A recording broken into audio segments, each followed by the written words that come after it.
कैसे हैं आप सब लोग। उम्मीद करते हैं खैरियत से होंगे। देखिए, जो लोग भी साल 2026 में और ख़ास करके जुलाई के महीने में दिल्ली यूनिवर्सिटी में असिस्टेंट प्रोफेसर बनना चाहते हैं तो उनके लिए बहुत ही इम्पॉर्टेंट नोटिफिकेशन आ चुके हैं। दो अलग अलग नोटिफिकेशन आए हैं जिसमें वैकेंसीज़ हैं, रिक्रूटमेंट का प्रोसेस बताया गया है, इम्पॉर्टेंट डेट्स वगैरह हैं। तो सारे पॉइंट्स हम कवर करने वाले हैं। वीडियो बहुत इम्पॉर्टेंट होने वाली है उन सभी कैंडिडेट के लिए जो साल 2026 में असिस्टेंट प्रोफेसर बनना चाहते हैं। लेकिन एक रिक्वेस्ट है, अभी तक जिन लोगों ने चैनल को सब्सक्राइब नहीं किया है तो प्लीज़ इसे सब्सक्राइब कर लें और बेल नोटिफिकेशन ऑन कर लें ताकि कोई भी वीडियो इंडिया लेवल पर कहीं से भी कोई भी वैकेंसी आती है असिस्टेंट प्रोफेसर की या हायर एजुकेशन में तो आपके पास नोटिफिकेशन आ जाएगा। तो चलिए आज की जो वीडियो है वो कंटिन्यू करते हैं और वैकेंसी वगैरह देख लेते हैं, सिलेक्शन प्रोसेस भी देखेंगे, सारी चीज़ें देखेंगे। देखिए, यहाँ पर ये जो दो वैकेंसी हैं ये एफिलिएटेड कॉलेज हैं दिल्ली यूनिवर्सिटी से, गवर्नमेंट कॉलेज हैं, दिल्ली यूनिवर्सिटी से एफिलिएटेड कॉलेज हैं। अब कॉलेज लेवल पर मतलब महाविद्यालय जो होते हैं जिसे हम कॉलेज बोलते हैं, महाविद्यालय में सहायक आचार्य मतलब असिस्टेंट प्रोफेसर के पद हेतु साक्षात्कार के लिए अभ्यर्थियों के चयन मानदंड, मतलब यहाँ पर आपका सिलेक्शन क्राइटेरिया क्या होने वाला है।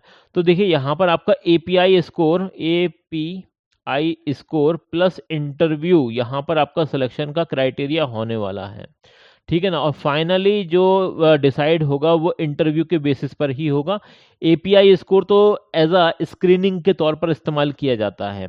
अब जिन लोगों का एपीआई स्कोर ज़्यादा होता है उन लोगों को कॉल आती है, उन्हें बुलाया जाता है उसके लिए, इंटरव्यू वगैरह के लिए। तो अगर आपने मास्टर डिग्री कर रखी है या सबसे पहले तो इसका ही ले लीजिए, आप स्नातक की बात कर लीजिए, अगर आपने यूजी कर रखा है तो उसमें आपकी 80% थी या उससे ज़्यादा थी तो उसमें 21 नंबर मिलते हैं।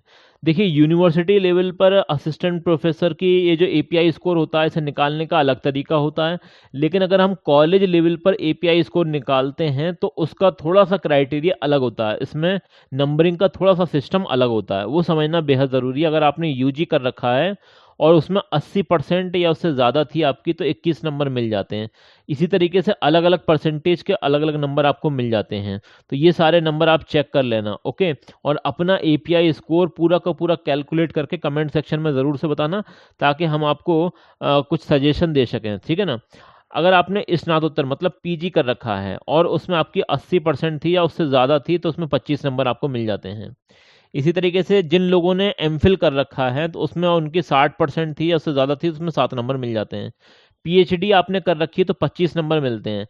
देखिए, कितने नंबर मिलते हैं, 25 नंबर मिलते हैं अगर आप कॉलेज लेवल पर असिस्टेंट प्रोफेसर बनना चाहते हैं, मतलब लेक्चररशिप के लिए, तो उसमें 25 नंबर मिलते हैं। अगर आप यूनिवर्सिटी लेवल पर देखें तो वहाँ पर 25 की जगह 30 नंबर होते हैं एपीआई के।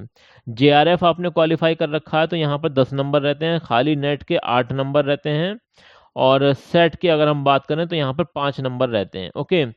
अगर आपने रिसर्च पेपर पब्लिकेशन करें तो यहाँ पर आप देख सकते हैं 6 नंबर हैं, जबकि अगर हम यूनिवर्सिटी लेवल पर जो एपीआई इसको निकालते हैं तो उसमें 10 नंबर रहते हैं, ठीक है ना। तो ये इंपॉर्टेंट पॉइंट है। अगर आपके पास एक्सपीरियंस वगैरह है तो आपको टोटल 10 नंबर मिल सकते हैं मैक्सिमम, ज़्यादा से ज़्यादा। अगर आपके पास पुरस्कार मतलब अवार्ड्स वगैरह हैं और अंतर्राष्ट्रीय और राष्ट्रीय स्तर मतलब इंटरनेशनल और नेशनल लेवल के हैं तो 3 नंबर, या फिर राज्य स्तरीय हैं तो 2 नंबर इसमें मिल जाते हैं। अगर इसमें हम ये देखें कि किसी कैंडिडेट के पास एमफिल भी है और पीएचडी भी है तब भी उसे 25 नंबर से ज़्यादा नहीं मिलते हैं। जेआरएफ नेट सेट तीनों भी हैं तब भी 10 नंबर से ज़्यादा नहीं मिलते हैं। अवार्ड की श्रेणी में ज़्यादा से ज़्यादा आपको 3 नंबर मिल सकते हैं, ठीक है ना। अब यहाँ पर एकेडमिक क्वालिफिकेशन के 84 नंबर रहते हैं, शोध प्रकाशन मतलब रिसर्च के आपके 6 नंबर रहते हैं और आपका जो एक्सपीरियंस है, अनुभव है, उसके 10 नंबर रहते हैं। तो टोटल एपीआई स्कोर आपका यहाँ पर भी कॉलेज लेवल पर भी 100 में से ही काउंट होता है। अब अपना अपना एपीआई स्कोर ज़रूर से कमेंट सेक्शन में बताना ताकि हम आपको कुछ सजेशन वगैरह दे सकें कि आपको यहाँ पर अप्लाई करना चाहिए भी या नहीं। चलिए यहाँ पर एडवर्टीजमेंट देख लेते हैं। तो पहला जो एडवर्टीजमेंट आया है वो दिल्ली स्कूल ऑफ जर्नलिज्म की तरफ से आया है। कहाँ से आया है? दिल्ली स्कूल ऑफ जर्नलिज्म की तरफ से। ये मतलब आप कह सकते हैं कि फैकल्टी ऑफ सोशल साइंस का एक डिपार्टमेंट है, मतलब जर्नलिज्म वाला, और ये दिल्ली यूनिवर्सिटी का ही पार्ट है। यहाँ पर ये नोटिफिकेशन का नंबर आप देख सकते हैं। ये जो वैकेंसी होने वाली है प्योरली गेस्ट फैकल्टी की वैकेंसी होने वाली है और यहाँ पर लेक्चर के हिसाब से आपको सैलरी मिलती है मैक्सिमम 50,000 पर मंथ की आपको सैलरी मिल सकती है, मैक्सिमम की बात बता रहा हूँ मैं आपको। एकेडमिक सेशन 2026-27 के लिए हायरिंग चलेगी, जिसमें आपको बाइलिंगुअल पढ़ाना होगा, हिंदी इंग्लिश मिक्स करके। अब इसमें अगर हम बात करें तो भाई 5 ईयर इंटीग्रेटेड प्रोग्राम है इनका जर्नलिज्म में, FYIP and master of journalism MJ, ये है मतलब कोर्सेज के नाम है, तो ये आपको पढ़ाने पड़ेंगे। अब इसमें अगर हम देखें फॉर्म आपको कहाँ से अप्लाई करना, तो इन्होंने एक लिंक प्रोवाइड कराई है। ये जो लिंक है ना, ये गूगल फॉर्म की लिंक है, जो कि मैंने ऑलरेडी ओपन कर रखी है। तो इस तरह का इनका ये जो फॉर्म है, आप यहाँ से अप्लाई कर सकते हैं, गूगल फॉर्म है, ठीक है ना। यहाँ पर सारी चीज़ें दे रखी हैं, तो ये आप यहाँ से अप्लाई कर लेना। चलिए ये नोटिफिकेशन में और चीज़ें हम देख लेते हैं, जैसे कि वैकेंसी कितनी है। तो जर्नलिज्म और मास कम्युनिकेशन में टोटल 16 वैकेंसी हैं, और 4 वैकेंसी जो हैं वो उसमें हिंदी, संस्कृत और इंग्लिश शामिल हैं, ठीक है ना। तो ये लैंग्वेज कैटेगरी में 4 वैकेंसी है टोटल।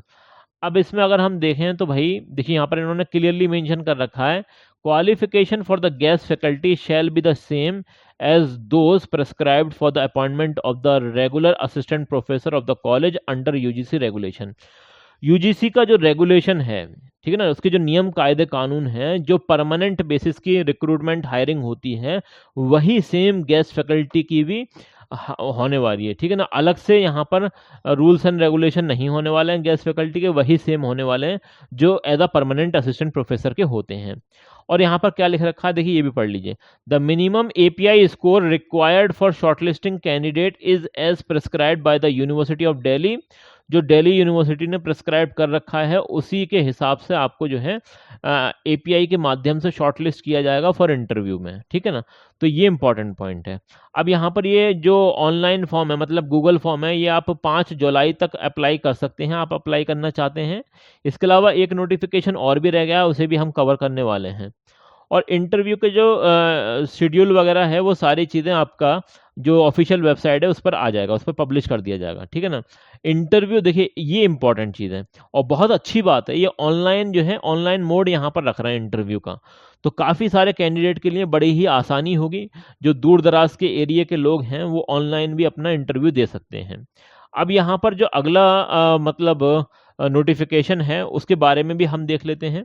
जो अगला नोटिफिकेशन है वो कहाँ से आया है, वो आया है आपका कोराड़ीमल कॉलेज। कोराड़ीमल कॉलेज कहाँ पर है, ये भी दिल्ली यूनिवर्सिटी का कैंपस के अंदर ही है, और ये एक जाना माना कॉलेज है। काफ़ी रिनाउंड पर्सनैलिटी यहाँ से पढ़कर निकले हैं, एलुमनाई वगैरह। और यहाँ पर ये 19 जून को नोटिफिकेशन आया था। यहाँ पर भी गेस्ट फैकल्टी की ही वैकेंसी है।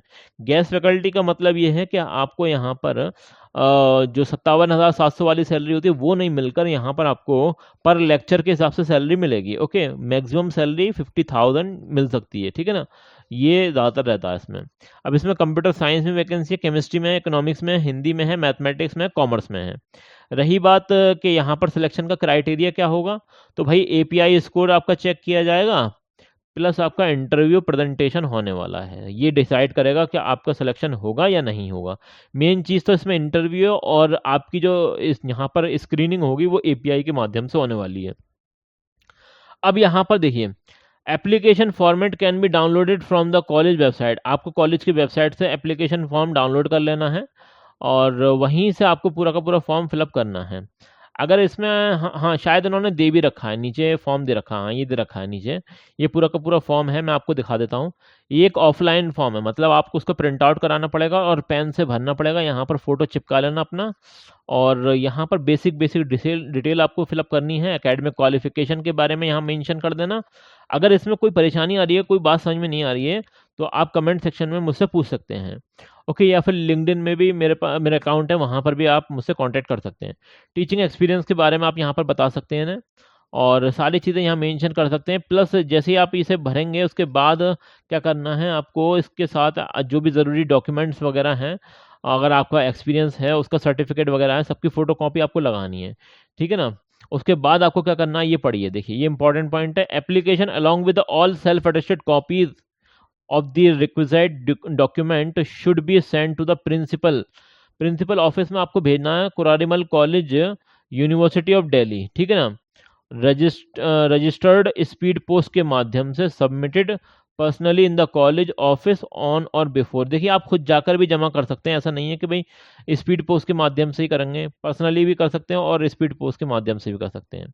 ठीक है ना, 27 तारीख तक ये आपको काम करना है, 27 तारीख आने ही वाली है। अभी आज कितनी है भाई, 23 तारीख है, तो जल्दी से जल्दी ये काम कर दें, या तो खुद जमा कर दें जाके या फिर स्पीड पोस्ट से भेज दें।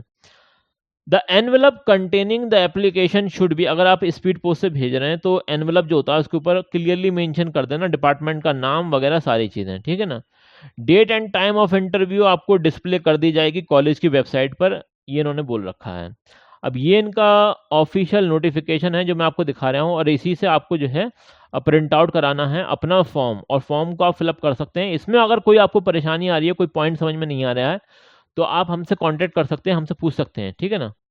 ओके, चलिए मैं इसका ऑफिशियल वेबसाइट भी आपको दिखाता हूँ। ये है कुरारीमल कॉलेज दिल्ली यूनिवर्सिटी का, और यहीं से आपको नोटिफिकेशन वगैरह मिल जाएगा, ठीक है ना। ये देख लेना आप, यहीं से नोटिफिकेशन आपको मिल जाएगा। और फिर भी अगर कोई बात समझ में नहीं आ रही तो कमेंट सेक्शन में ज़रूर से बता देना। This video is for education purposes only. Always verify details on official websites. This video is for education purposes only. Always verify details on official websites.